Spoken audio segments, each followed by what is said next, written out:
ማነው? እሺ እኔ ከፍታለሁ።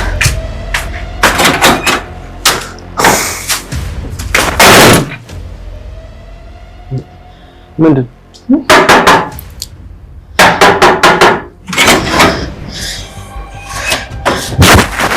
አይ ማነው? ቅድስት ምንድን ነው? ማን የመጣው? ክፈቱ እንጂ በሩ። አንቺ በመከራ ጊዜም በጭንቅ ጊዜም ሁሌም ከጎኔ ነበርሽ። አሁን ደግሞ በድል ጊዜም ደግሞ ከጎኔ ትቆሚያለሽ። እሺ ምንም አትቀየሪ ሰው ግን አንቺ ነሽ። አይቺ ምድር ስንት አይነት ሰው ነው ግን ይቻለችው? እውነት ነው። አንቺንም ማህሌትንም ችላለች፣ መድበልና ዝናንም ደግሞ ችላለች። ማህሌት ወደ ብሩክ ቤት መጣች። እንግዲህ ዝና እዛ ደርሻለሁ እዛ ቤት ነኝ ብለሽ እስካላልሽ ድረስ በፍጹም እንዳትደውይልኝ ብሎ ስላላት እሷም ደግሞ እንግዲህ ኤፍራታም ስላባረረቻት የሚበላ የሚቀመስ የሚላስ ምንም ነገር ስለሌላት የእውነት ይቅርታ ለመጠየቅ እንግዲህ የዝናን ተንኮልና ሴራ ተቀብላ ቀጥ ብላ ወደ ብሩክ ቤት መጥታለች። እንደ አጋጣሚ ደግሞ ብሩክ ስለ ማህሌት እያወራ በነበረበት ሰዓት ነው እንዴት አይኗን በጨው አጥባ ወደዚህ ቤት ተመልሳ መጣች፣ ምን ልትፈልግ በሚልበት ሰዓት ልክ ቅድስት ሻይ ምናምን ሰራርታለት ቁጭ አድርጋ ዞር ስትል በሩ ሲቆረቆር ማን ነው ብለው ቅድስት በምትከፍትበት ሰዓት ማህሌት ነበረች። ነገር ግን ቅድስት በጣም ተደናግጣ እንዴት መጣች ብላ ከፈት ዘጋ እያደረገች ብታይም፣ ነገር ግን ብሩክ ቆይም ሆነሽ ነው ቅድስት እንደዚህ የምትሆኙ? ማን ነው እንደዚህ ያስደነገጠሽ? በማለት እንግዲህ በሩን ከፍቶ ሲገባ ማህሌትን ሲያየት አንገቷን አንቆ ወደ ቤት አስገብቶ እየደበደባት ባለበት ሰዓት መድብል ነበር የመጣው ማለት ነው። እንግዲህ መድብል ሲመጣ ቆይ ብሩክ ምን እያደረክ ነው ብሎ ሲለው አታያትም እንዴ አለማፈሯ መሞትና አለመሞት ልታረጋግጥ ነው የመጣችው? ያ አውሬ የሆነ ሰው እኮ ልኳት ነው እንጂ አለ ተልኮ እዚህ አልመጣችም። ተልኮ ቢኖራት ነው እዚህ የመጣችው እያል እንግዲህ እገላታለሁ በሚል ሰዓት መድብል ቆይ አንተ ተዋትን ያናግራታለሁ ብሎ መድብል ቆይ እዚህ ቤት ምን ልትሰሪ መጣሽ? ምን ቀረሽ? ምን ልታደርጊ ነው የመጣሽው? ብሎ ሲላት ምንም አልቀረኝም፣ ይቅርታ ልጠይቅ ነው፣ ራበኝ፣ የምሄድበት ቦታ አጣሁ፣ የምቀምሰው ነገር አጣሁ ብላ ስትል እና ታዲያ አልፈልግም ብለሽ ጥለሽ ወጣሽበትን ቤት ስንት ነገር ያደረግሽ በአንቺ ምክንያት ወንድሜ ሊሞት እንደነበረ እረሳሽው እንዴ? በማለት እንግዲህ መድብል ራሱ በጣም ተናዶ እና ተበሳጭቶ አለወጉ ሲያደርጋት ነበረ ማለት ነው። ሰላም ሰላም፣ ውድና የተከበራችሁ የቻናላችን ቤተሰቦች እንኳን ስለመጣችሁ ላይክ፣ ሸር፣ ሰብስክራይብ በማድረግ ቪዲዮውን ጀምሩ። እንግዲህ አሁን ሰዓት ላይ ሉላ በጣም እያሳሰባትና እያስጨነቃት ያለው ነገር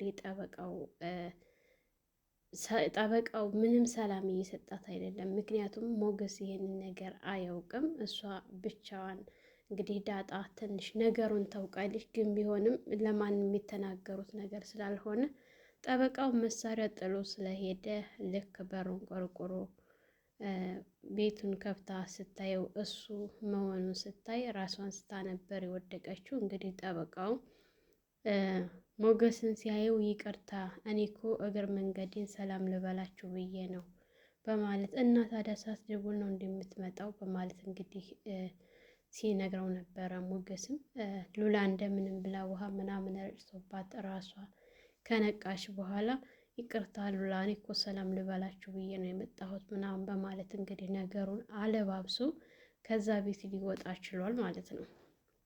እንግዲህ ሉላ እየፈራችውና የደነገጠችው ሊያስይዘው ነው በማለት ነበረ የፈራችው። ነገር ግን እሱ ሞገስ እንዲያውቅበት ስላልፈለገ ምንም ነገር አስመስሎ ሳያስጠጣ ነው የወጣው። እንግዲህ እሱ ከወጣ በኋላ በሱ ምክንያት እኮ ቆይ ረሳሁት ስለምሳሌው እስካሁን ድረስ ማን እንዳመጣው የማን እንደሆነ አልነገርሽኝም ብሎ ሲላት ቆይ ግን ለምን አትረዳኝም? በፊት እኮ አይኔን በማየት ፊቴን በማየት ትረዳኝ ነበር። አሁን ግን በቃ በጣም እየተጨቃጨከኝ ነው ሞገስ፣ ለምን አትረዳኝም ስትል ሉላ እኔ እኮ አንቺን አይቼ መረዳት አቅቶኝ አይደለም፣ ግን ደግሞ ይሄ መሳሪያ እዚህ ቤት ምን ሊያደርግ መጣ? ማና መጣው ነው ያልኩሽ እንጂ ሌላ አይደለም ብሎ ሲላት፣ ቆይ እየጠረጠርከኝ ነው እንዴ ስትል፣ አይ በጭራሽ እኔ አንቺን እየጠረጠርኩሽ አይደለም፣ ግን ደግሞ በጣም ተጨናንቀሻል፣ አስጨንቆሻል። ይህ መሳሪያ ደግሞ እንዴት እዚህ ቤት ሊመጣ ቻለ ብዬ ነው እንጂ ብሎ ሲላት፣ በቃ አሁን ደክሞኛል ልተኛበት በማለት ፊቷን አዝራ ስትተኛ፣ እሱ ግን በጣም በሁኔታዎቹ ተወዘግቧል። ይሄ መሳሪያ እዚህ ቤት ምን ሊያደርግ መጣ? ዝና መጣ ወይስ ምንድን ነው እያለ እያሰበ ባለበት ሰዓት እንግዲህ ሉላ ልተኛ ብላ ጥላው ተኝታለች። ዝና እነ መድብል እና እነ ብሩክ ከሰዋቸው እንደከሰሷቸው እንግዲህ ሰምቷል። ማህሌትን ጠርቶ ነገሮቹ ሁሉ ተስፋ እያስቆረጡት ይገኛሉ በአሁን ሰዓት። ነገር ግን ማህሌት አንተ እኮ ጀግና ነህ፣ ሁሉንም ነገር እኮ አሳክተሃል፣ ቆይ ምንድን ነው የምትፈልገው ምናምን ብላ ብትለውም በጭራሽ እኔ አላሳካውም፣ እያሳኩ ያሉት አሁን ሰዓት ላይ ያ መድብልና ብሩክ ናቸው ብሎ ቢላትም በፍጹም እነሱ እኮ ምንም የሚያሳኩት ነገር የለም አንተ ነህ ብትለውም እሱ ግን ታውቂያለሽ ነበር ያላት። ምንድን ስትል ያ ብሩክ እና መድብል ወንድሙ ከሰውናል ሊያስይዙን ምናምን ብሎ ሲላት ነበረ ማለት ነው። ነገር ግን እነሱ እኛን ለመክሰስ አበቃቸው እንጂ አንድ በአንድ ሁላቸውም ተራ በተራ ያልቃሉ። እንደዚህ እንደተደበቁ አይቀሩም፣ ሁላቸውም ይወጣሉ፣ ጊዜያቸውን ጠብቀው ያልቃሉ ብሎ ሲላትም እንግዲህ ያ ሞገስም የት እንደገባ እስካሁን ድረስ የት እንደሆነ የሚታወቅ ነገር የለም። ራሱን እስከ መቼ እንደሚያሸሽ አላውቅም። ያች ሉላም ይሄው ኤቲሟን እየተከታተልኳት ነበረ። የት እንደገባች እሷ ራሱ እማቀው ነገር የለኝም።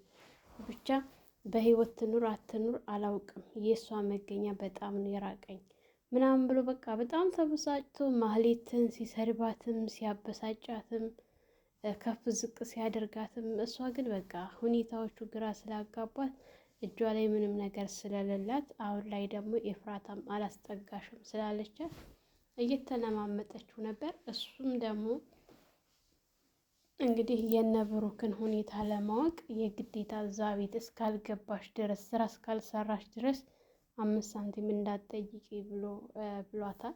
አሁን ሰዓት ላይ እጇ ባዶ ነው። እንግዲህ እንደዛ ብሎ ጥሏት ወደ ቤቱ ነበረ የሄደው ማለት ነው ዝና። ማህሌትም እሺ በማለት እንግዲህ ሄዳለሁ ይቅርታ ጠይቀዋለሁ በማለት ነበር መንገድ ላይ አውርዷት ጥሏት የሄደው። እዛ ቤት ልመለስ አልመለስ ልሂድ አልሄድ እያለች ብታቅማማም አልሆነላትም። መንገድ እንደጀመረች ለኤፍራታ ደውላ ኤፍራታ ዝና እኮ ምንም አልሰጥሽም አለኝ፣ ተቤትም አባሮኛል፣ አሁን እያለኝ ያለው ሂጂና ብሩክን ይቅርታ ጠይቂ እያለኝ ነው ስትላት፣ እና ታዲያ እኔ ምን አገባሽ ስትል ኤፍራታ ጨንቆኛል፣ እንዴት ነው ሂጂ የብሩክን አይን የማየው ስትል፣ አላውቅልሽም ስትላት፣ በቃ ብሩክ ታላስገባኝ እመጣለሁ አንቺ ጋር የማድረው ስትላት፣ እሷ ግን በፍጹም እዚህ ቤት በጭራሽ እንዳትመጪ እኔ አንቺን አላስገባም፣ ገዳዬ ጋር አብሬ መኖር አልፈልግም ስትላት፣ ኤፍራታ ይቅርታ ጠይቁሽ አይደለ እንዴ ስትላት፣ በፍጹም አንቺ ገዳይ ነሽ እኔ እኮ እህትሽ ነኝ ብትላትም እኔ ገዳይ እህት አልፈልግም ስትል፣ እንግዲህ እህትና እህት እኮ ይጣላል ይጋጫል፣ ግን ደግሞ መልሶ ይቅርታ ይጠያየቃል። አሳልፈሽ ለአውሬ ትሰጭኛለሽ ማለት ነው? እንዴት አንቺ እያለሽ እኔ ጎዳና ላይ ወጣለሁ ስትላት፣ አልፈልግም አይመለከተኝም ስትላት፣ ዝናም እዚህ እንዳትመጪ ብሩክ ታልገባሽ ብሎኛል ስትል፣ አይመለከተኝም ነበር ያለቻት። መጀመሪያውንም እኔ እሱ እንደ ሸንኮራ መጦ እንደሚጥልሽ አውቄያለሁኝ፣ ታይ ብዬሽ ነበር። አንቺ ግን ከእሱ ጋር አርቅማሽ እሱ ጋር መርመጥመጥ ነው የፈለግሽው። ስለዚህ እሱ እንዳለሽውን ስትፈልጊ ሂጂና ይቅርታ ጠይቂ፣ ስትፈልጊ ምንም ሆኚ በማለት እንግዲህ ስልክ ዘግታባት ወደ እነ ብሩክ ቤት እየተጠጋች እየመጣች ነበረ እንግዲህ ማህሌት ማለት ነው። እንግዲህ ብሩክና ቅድስት አብረው ምግብ እየበሉ ባለበት ሰዓት ይገርማል። በጣም ብዙ መጥፎ ሰዎች ባሉበት ሰዓት ወቅት እንዳንቺ ደግሞ ጥሩና ደግ ልብ ያላቸው ሰዎች አሉ። አንቺ እኮ በጥሩ ጊዜም በመጥፎም ጊዜ አብረሽ ከጎኔ ነሽ። ብዙ ቀናቶችን ብዙ መጥፎ አስከፊ ቀናቶችን አልፈሻል። በጣም ጥሩ ሴት ነሽ። አሁን ደግሞ በደስታዬም ጊዜ አብረሽ ትሆኛለሽ ብሎ ሲላት ልክ ነህ ጋሼ እያለችው አብረው ምግብ እየበሉ እያወሩ እየተጫወቱ ደስ የሚል ጊዜ እያሳለፉ ይገኛሉ። አሁን ሰዓት ላይ ብሩክና ቅድስት እንግዲህ መድብልም ማግባት ያለብህ ቅድስትን ነው። ምክንያቱም አንተ በታሰርክ ጊዜ አንተ በጠፋህ ጊዜ በጣም ነው የተጎዳችው ከሁላችንም በላይ ማንም እንደሷ የሚያስብልህና የሚወድህ የለም። ልጅህን ራሱ በቃ ከልጇ በላይ ነበር ስትንከባከ እኔ እንኳን ለምሳሌ እንደዛ አልሆንኩላትም፣ እሷ ግን ለምሳሌ በጣም ብዙ ነገር ሆናለች ብሎ ስላለውም ስንነገረውም እንግዲህ መኝታ ክላሷ ድረስ ሄዶ ሲማትም ሁሉ እየፈለገ ነው። ምሳሌም ደግሞ አሁን ሰዓት ላይ ወንድም እፈልጋለሁ ወንድም ያስፈልገኛል እያለ ስለሆነ በተደጋጋሚ ቅድስትን ለመቅረብ እየሞከረ ነው። ይወዳታል፣ ነገር ግን እስካሁን ድረስ በአፍ አውጥቶ ሁሉንም ነገር አልነገራትም። እሷም ብትወደውም ያው ሴት ናትና እንደ ሴትነቷ እየተቅደረደረች ነው ያለችው። አሁን ሰዓት ላይ ይፋ አላወጣችም። ይፋ ብታወጣው ነገሩን ደስ ይላል። እንግዲህ ይህንን ነገር ደግሞ መድብል በደንብ ያውቃል። መድብል አሁን ላይ ነገሮቹ አስቸግረውት ነው እንጂ ቅድስትንና ብሩክን ለማቀራረብ በጣም ትልቅ ስራ እየሰራ ይገኛል ማለት ነው። እንግዲህ መድብል ቤት ኪራይ እየፈለጉ ነው ያሉት። ይህንን ቤት ሊቀይሩ ነው። ምክንያቱም ይህንን ቤት ስለሚያውቁ ለጥቃት ቶሎ ስለሚጋለጡ ይህንን ቤት ቀይረን ክሳችንን እናጠናክራለን።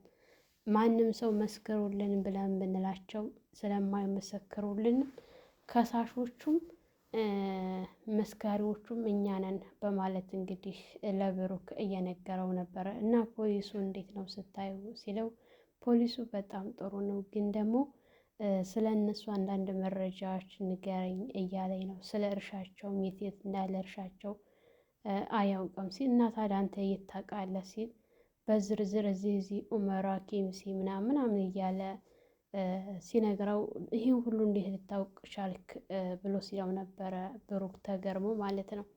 እዛ እስር ቤት በነበርኩ ሰዓት አንድ ጓደኛዬ ነግሮኛል። አንተ እኮ ስለ እነሱ እኮ ምንም አታውቅም፣ የገባህበት ነገር እኮ በጣም ከባድ ነው።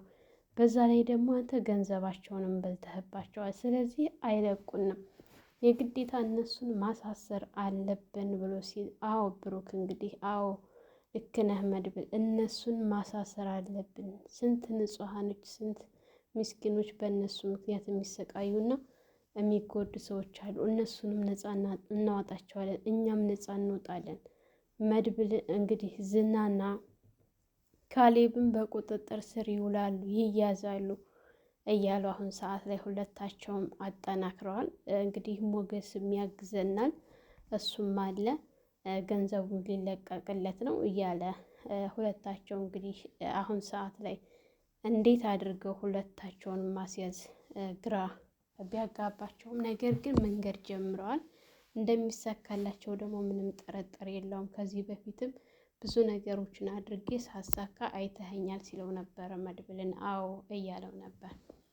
እንግዲህ ማህሌት ቤት ከደረሰች በኋላ ጨንቋት ለዝና ደውላ ምን ፈልገሽ ደወልሽ ብሎ ቢላትም እሷ ወደ እነ ብሩክ ሰፈር እየሄድኩ ነው ብላ ስትለው እኔ እነ ብሩክ ሰፈር እየሄድኩ ነው ሳይሆን ለብሩክ ምግብ እየሰራሁለት ነው እንድትይ ነው የምፈልገው። ዝና ጨንቆኛል ፈራሁ ምናምን ብትለው አያገባኝም፣ አይመለከትም። አሁን እኮ እጄ ላይ 5 የለኝም እባክህን ብር ላክልኝ ብላ ብትለውም አልክም ሲል እንግዲህ ኤፍራታም እዛ ቤት ተመልሰሽ እንዳመጪ ብላኛለች ብላ ስትለው እንዳውም ጥሩ ሀሳብ ነው፣ ምክንያቱም እኔ ጋር ብትመጭም እኔም አላስገባሽም ብርም አልክልሽም። ኤፍራታም እንደዛው ካላስገባችሽ ሲጨንቅሽ የግዴታ ሲርብሽ ሄደሽ እንድትገቢ ያደርግሻል፣ ጥሩ ነው በማለት ነበረ የመለሰላት ማለት ነው። እንግዲህ አይኗን አጨፍና ብሩክ ቤት እየመጣች ነው። ነገር ግን ዝና ይችን ያሰራትን ልጅና ያገታትን ልጅ በጣም እያስጨነቃት እና እያሰቀቃት ትገኛለች። እባክህን ዝና ብላ ብትለምነውም ብትማጸነውም እሱ ግን በፍጹም እንደዚህ በቀላል የሚለቃት ሰው አይደለም። ቤቱ ሲቆረቆር ቤቱን የሚቆረቁረው ማን ነው ብሎ ቅድስት እንግዲህ ልትከፍት ስትሄድ በዓይኗ ያየችው ነገር በጣም አስደንግጧት ነበር። ምክንያቱም ቤት እየቆረቆረች የነበረችው ማህሌት ናት ማለት ነው። ብሩክም ምንድን ነው በማለት ከፍቶ ሲያይ ማህሌት እንደሆነች ሲያውቅ አንቺ ምን ልታደርጊ መጣሽ በማለት ዘሎ አንገቷን ነበር የያዛት ማለት ነው። ሰላም ሰላም፣ ውድና የተከበራችሁ የቻናላችን ቤተሰቦች እንኳን ሰላም መጣችሁ። ለዚህ ዩቲዩብ አዲስ ሆናችሁ ላይክ፣ ሸር፣ ሰብስክራይብ በማድረግ ቤተሰብ እንድትሆኑ እያልኩኝ ለዛሬ ነበረን ይህን ይመስል ነበረ። በሌላ ቪዲዮ ተመልሼ እስከመጣ በያላችሁበት ፈጣሪ ይጠብቃችሁ፣ ሀገራችንን ሰላም ያድርግልን፣ ወጥቶ ከመቅረት ይጠብቀን እያልኩ ሰናበታችኋለሁ። መልካም ቆይታ ይሁንላችሁ።